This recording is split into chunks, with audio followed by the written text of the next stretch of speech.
ನಮಸ್ಕಾರ ವೀಕ್ಷಕರೇ. ಹಿಂದಿನ ಭಾಗದಲ್ಲಿ ನೀವು ಸಾಕಷ್ಟು ಆಸನಗಳನ್ನು ನಾನು ತೋರಿಸ್ಕೊಟ್ಟೆ. ನೀವು ಅದನ್ನೆಲ್ಲ ಮಾಡಿದ್ದೀರಾ ಅಂತ ಅಂದ್ಕೊಂಡಿದ್ದೀನಿ, ಅವೆಲ್ಲ ಪ್ರಯತ್ನ ಪಟ್ಟಿದ್ದೀರಾ ಅಂತ ಅಂದ್ಕೊಂಡಿದ್ದೀನಿ. ಈಗ ಇಂದಿನ ಭಾಗದಲ್ಲಿ ಇನ್ನೊಂದಿಷ್ಟು ನಾವು ಆಸನಗಳನ್ನ ಕಲಿಯೋಣ ಅಂತೆ. ಬನ್ನಿ ನೋಡೋಣ. ಮುಂದಿನ ಆಸನ ನಾವು ಮಾಡ್ತಾ ಇರೋದು ಪ್ರಸಾರಿತ ಪಾದೋತ್ಥಾನಾಸನ ಅಂತ. ಅದರಲ್ಲಿ 4 ಥರದ ವೇರಿಯೇಷನ್ಸ್ ಇದೆ, ಅದನ್ನು ನಾನು ತೋರಿಸ್ಕೊಡ್ತೀನಿ ನಿಮಗೆ. ಈಗ ನಾವು ನೋಡ್ತಿರೋ ಹಾಗೆ ನಿಧಾನಕ್ಕೆ ನಾವು ಡೀಪರ್ ಆಸನಕ್ಕೆ ಹೋಗ್ತಾ ಇದ್ದೀವಿ. ಅಂದರೆ ಹೋಗ್ತಾ ಹೋಗ್ತಾ ನಾವು ನಮ್ಮ ದೇಹವನ್ನು ಒಂದೊಂದಾಗಿ ಎಲ್ಲ ಥರದ ಜಾಯಿಂಟ್ಸನ್ನು ಮೇಲೆ ವರ್ಕ್ ಮಾಡ್ತಾ ಬಂದಿದ್ವಿ. ಈಗ ಮುಂದೆ ಮಾಡ್ತಿರೋ ಆಸನ ನಮ್ಮ ಹ್ಯಾಮ್ಸ್ಟ್ರಿಂಗ್ಸ್ಗೆ, ಅಂದರೆ ನಮ್ಮ ಹಿಪ್ ಜಾಯಿಂಟ್ ಮತ್ತು ಹ್ಯಾಮ್ಸ್ಟ್ರಿಂಗ್ಸ್ಗೆ ಇದು ಒಳ್ಳೆಯ ಆಸನ ಅಂತ ಹೇಳ್ಬೋದು. ಮಾಡಿ ತೋರಿಸ್ತೀನಿ. ಮೊದಲನೇದಾಗಿ ನೀವು ನಿಮ್ಮ ಕಾಲುಗಳನ್ನು ಹೀಗೆ ತ್ರಿಕೋಣಾಸನಕ್ಕೆ ಹೇಗೆ ಇಟ್ಕೊಂಡ್ರೋ ಅದೇ ಥರ ಅಗಲವಾಗಿ ಇಟ್ಕೊಳ್ಳಿ. ಅದಕ್ಕಿಂತ ಒಂದು ಚೂರು ಅಗಲವಾಗಿ ಇಟ್ಕೊಂಡ್ರೆ ಒಳ್ಳೆಯದು. ಈಗ ನೀವೇನು ಮಾಡಬೇಕು ಅಂತಂದರೆ ನಿಮ್ಮ ಕೈಗಳನ್ನು ಸೈಡಿಗೆ ತೊಗೊಂಡು ಹೋಗಬೇಕು. ಇನ್ಹೇಲ್ ಮಾಡ್ತಾ ಕೈಗಳನ್ನು ಸೈಡಿಗೆ ತೊಗೊಂಡು ಹೋಗಿ ನಿಧಾನಕ್ಕೆ ಎಕ್ಸ್ಹೇಲ್ ಮಾಡ್ತಾ ಕೆಳಗಡೆ ಬಾಗ್ತಾ ಬನ್ನಿ. ಆದರೆ ನಿಮ್ಮ ಹಸ್ತಗಳನ್ನು ಮ್ಯಾಟ್ ಮೇಲೆ ಊರಕ್ಕೆ ಪ್ರಯತ್ನ ಪಡಿ. ಇದಾದಮೇಲೆ ನಿಮ್ಮ ತಲೆಯನ್ನು ಎತ್ತಿ ಮುಂದೆ ನೋಡಿ, ಇನ್ಹೇಲ್ ಮಾಡಿ, ಎಕ್ಸ್ಹೇಲ್ ಮಾಡ್ತಾ ನಿಮ್ಮ ತಲೆಯನ್ನು ಕೆಳಗಡೆ ಹಾಕಿ. ಇದರಲ್ಲಿ ಒಂದು 5 ಕೌಂಟ್ ಅಥವಾ 5 ಸಲ ನಿಮ್ಮ ಉಸಿರಾಟದ ಮೇಲೆ ಗಮನ ತೊಗೊಂಡು ಬನ್ನಿ.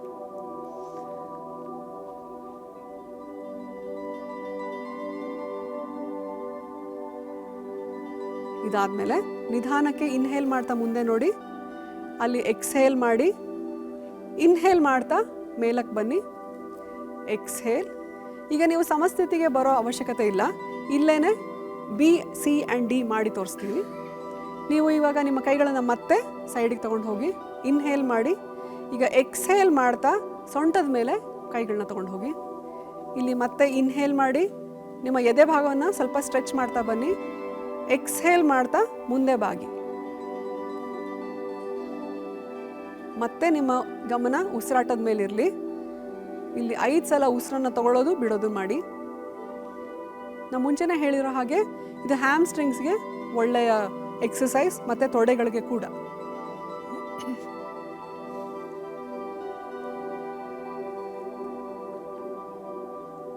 ಈಗ ನಿಧಾನಕ್ಕೆ ಉಸಿರು ತಗೊಳ್ತಾ ಮೇಲ್ ಬನ್ನಿ. ಎಕ್ಸ್ಹೇಲ್ ಮಾಡಿ, ಕೈಗಳನ್ನು ಕೆಳಗಡೆ ಇಳಿಸಿ, ಕಾಲು ಹಾಗೇ ಇರಲಿ. ಈಗ ಸಿಯನ್ನು ಮಾಡಿ ತೋರಿಸ್ತೀನಿ.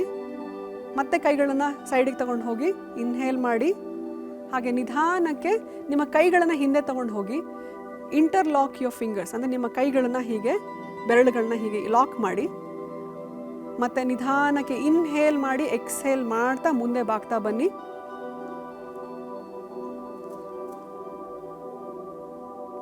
ಅಲ್ಲಿ ನಿಮ್ಮ ಉಸಿರಾಟದ ಮೇಲೆ ಗಮನ ಇರಲಿ. ಹಾಗೆ ನಿಧಾನಕ್ಕೆ ನಿಮ್ಮ ಭುಜಗಳನ್ನು ಮುಂದೆ ತಳ್ತಾ ಬನ್ನಿ. ಸ್ವಲ್ಪ ಪುಷ್ ಮಾಡ್ತಾ ಇರಿ. ಉಸಿರಾಟದ ಮೇಲೆ ಗಮನ ಇರಲಿ.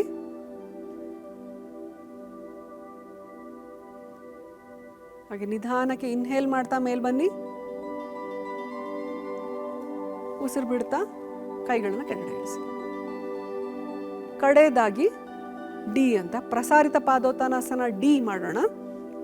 ಮತ್ತೆ ನೀವು ನಿಮ್ಮ ಕೈಗಳನ್ನು ಸೈಡಿಗೆ ತಗೊಂಡು ಹೋಗಿ, ಹಾಗೆ ನಿಧಾನಕ್ಕೆ ಎಕ್ಸ್ಹೇಲ್ ಮಾಡ್ತಾ ನಿಮ್ಮ ಕೈಗಳನ್ನು ಕೆಳಗಡೆ ಇಳಿಸ್ತಾ ನಿಮ್ಮ ಅಂಗುಷ್ಟವನ್ನು ಹಿಡ್ಕೊಳ್ಳೋಕ್ಕೆ ಪ್ರಯತ್ನ ಪಡಿ. ನಿಮ್ಮ 3 ತೋರ್ಬೆರಳು ಮತ್ತು ಮಧ್ಯದ ಬೆರಳು ಮತ್ತು ನಿಮ್ಮ ಥಂಬನ್ನು ಅದಕ್ಕೆ ಅಂಗುಷ್ಟಕ್ಕೆ ರ್ಯಾಪ್ ಮಾಡಿ ಹಿಡ್ಕೊಳ್ಳಿ. ಆಮೇಲೆ ಎಕ್ಸ್ಹೇಲ್ ಮಾಡ್ತಾ ಕೆಳಗಡೆ ಬಾಗಿ. ಇಲ್ಲಿ ನಿಮ್ಮ ಗಮನ ಉಸಿರಾಟದ ಮೇಲೆ ಇರಬೇಕು. ನಿಧಾನಕ್ಕೆ ಉಸಿರು ತಗೊಳ್ಳೋದು ಬಿಡೋದನ್ನು ಮಾಡಿ.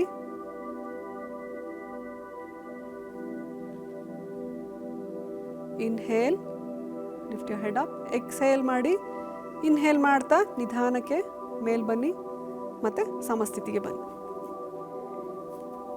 ಈಗ ನಾವು ಇದಿಷ್ಟು ಮಾಡಿದ್ದು ಒಂದು ಫೌಂಡೇಶನ್ ಸೀರೀಸ್ ಅಂತ ಹೇಳ್ತಾರೆ. ಅಂದರೆ ಮೊದಲನೇ ನಾವು ಮಾಡಿದ್ದು ಪಾದ ಹಸ್ತಾಸನ, ಪಾದ ಅಂಗುಷ್ಟಾಸನ ಮಾಡಿ ತೋರಿಸಿದ್ವಿ. ಆಮೇಲೆ ತ್ರಿಕೋಣಾಸನ ಮಾಡಿದ್ವಿ, ಅದರಲ್ಲಿ 2 ಥರದ ತ್ರಿಕೋಣಾಸನ ಮಾಡಿದ್ವಿ. ಮತ್ತು ಪಾರ್ಶ್ವಕೋಣಾಸನ ತೋರಿಸ್ಕೊಟ್ವಿ.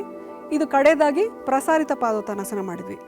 ಇದಿಷ್ಟನ್ನು ನಾವು ಫೌಂಡೇಶನ್ ಸೀರೀಸ್ ಅಂತ ಕರಿತೀವಿ. ಅಂದರೆ ನಿಂತ್ಕೊಂಡು ಮಾಡೋ ಆಸನಗಳಲ್ಲಿ ಇನ್ನೂ ಕೆಲವೊಂದು ಆಸನಗಳಿದೆ, ಆದರೆ ಇಲ್ಲಿವರೆಗೂ ನಾವು ಮಾಡೋದ್ರಿಂದ ಒಂದು ಕಾಲುಗಳಿಗೆ ಒಳ್ಳೆಯ ಬಲ ಕೊಡುತ್ತೆ ಅನ್ನೋ ಒಂದು ಇದರಿಂದ ಉದ್ದೇಶದಿಂದ ಮಾಡಿರೋವಂಥ ಸೀರೀಸ್ ಇದು.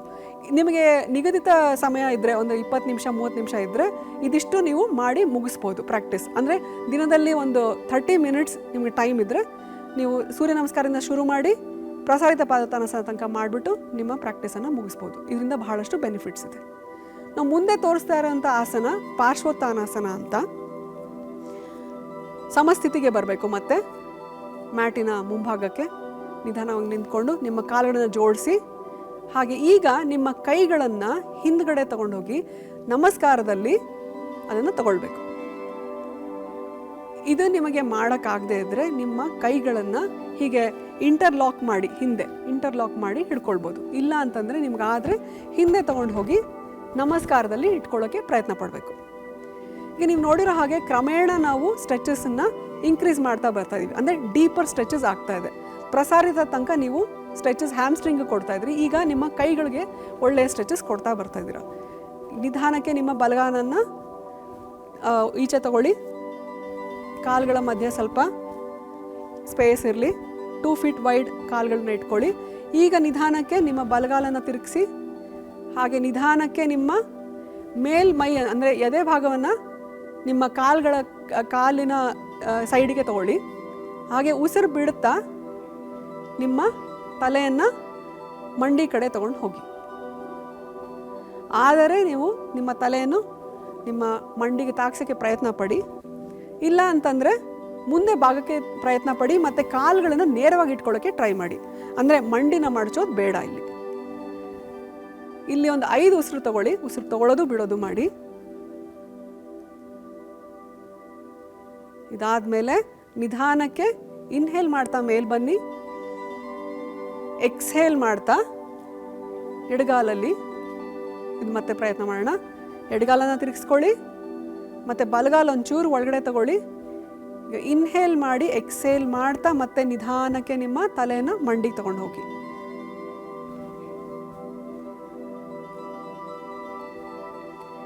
ಇದರಲ್ಲಿ ಮತ್ತೆ ನಿಮ್ಮ ಗಮನ ಉಸಿರಾಟದ ಮೇಲಿರಲಿ. ನಿಮ್ಮ ಮನಸ್ಸಲ್ಲೇ ಒಂದು 5 ಕೌಂಟ್ ಕೊಟ್ಕೊಳ್ಬೋದು. ಉಸಿರು ತಗೊಳ್ಳೋದು, ಉಸಿರು ಬಿಡೋದು, ಹೀಗೆ 5 ಸಲ ಮಾಡಿದ ಮೇಲೆ ನಿಧಾನಕ್ಕೆ ಮೇಲೆ ಬಂದು ಮತ್ತೆ ಸಮಸ್ಥಿತಿಗೆ ಬನ್ನಿ. ನೋಡಿದ್ರಲ್ಲ ಪಾರ್ಶ್ವೋತ್ಥಾನಾಸನ ಹೇಗೆ ಮಾಡೋದು ಅಂತ. ನಾವೀಗ ಮುಂದಿನ ಆಸನಕ್ಕೆ ಹೋಗೋಣ ಅಂತೆ. ಇದರಲ್ಲಿ ಒಂದು ಸ್ವಲ್ಪ ಬ್ಯಾಲೆನ್ಸಿಂಗ್ ಕೂಡ ಇನ್ವಾಲ್ವ್ ಆಗಿರುತ್ತೆ. ಈಗ ನಾವು ಸ್ಟ್ರೆಚಸ್ ಕೈಗೆ ಕಾಲಿಗೆ ಮಾಡಿ ತೋರಿಸಿದ್ವಿ, ಈಗ ಈ ಆಸನದಲ್ಲಿ ಬ್ಯಾಲೆನ್ಸಿಂಗ್ ಕೂಡ ಇರುತ್ತೆ. ಹಾಗಾಗಿ ಯಾರಿಗೆ ಇದು ಅಭ್ಯಾಸ ಮಾಡಿ ಇರುತ್ತೋ, ಅಂದರೆ ಯೋಗ ಮಾಡಿ ಪ್ರಾಕ್ಟೀಸ್ ಮಾಡಿ ಅಭ್ಯಾಸ ಇರುತ್ತೋ ಅವ್ರು ಇದನ್ನು ಪ್ರಯತ್ನ ಮಾಡಿ. ಇಲ್ಲ ಅಂತಂದರೆ ಅಂಡರ್ ಗೈಡೆನ್ಸ್ ಇದನ್ನು ಕಲಿಬೇಕು. ಆದರೆ ನಾವು ಡೆಮಾನ್ಸ್ಟ್ರೇಟ್ ಮಾಡಿ ತೋರಿಸ್ತೀವಿ ಇದನ್ನು ಹೇಗೆ ಮಾಡೋದು ಅಂತ. ಇದಕ್ಕೆ ಉತ್ತಿತ್ತ ಹಸ್ತ ಪಾದಾಂಗುಷ್ಟಾಸನ ಅಂತ ಹೇಳ್ತಾರೆ.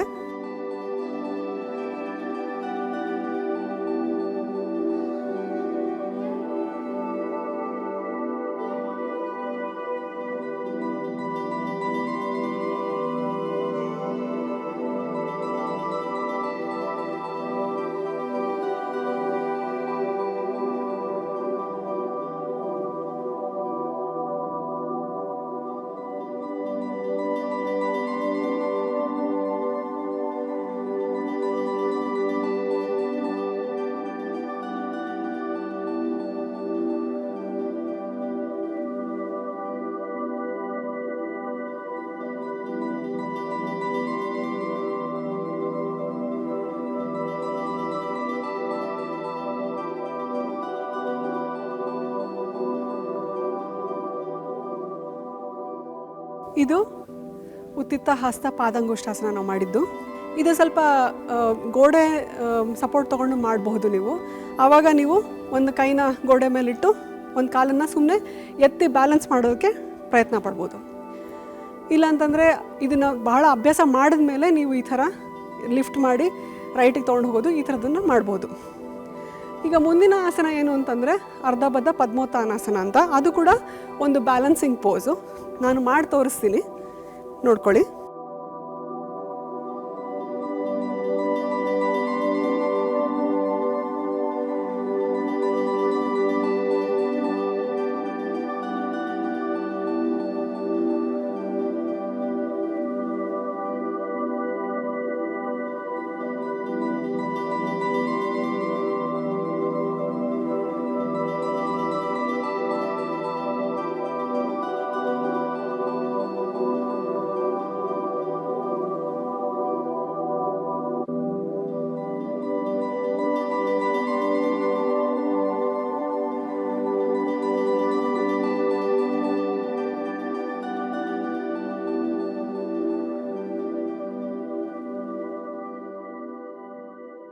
ನೋಡಿದ್ರಲ್ಲ ವೀಕ್ಷಕರೇ, ಇವತ್ತು ನಾವು ಸಾಕಷ್ಟು ಆಸನಗಳನ್ನು ಕಲ್ತ್ವಿ.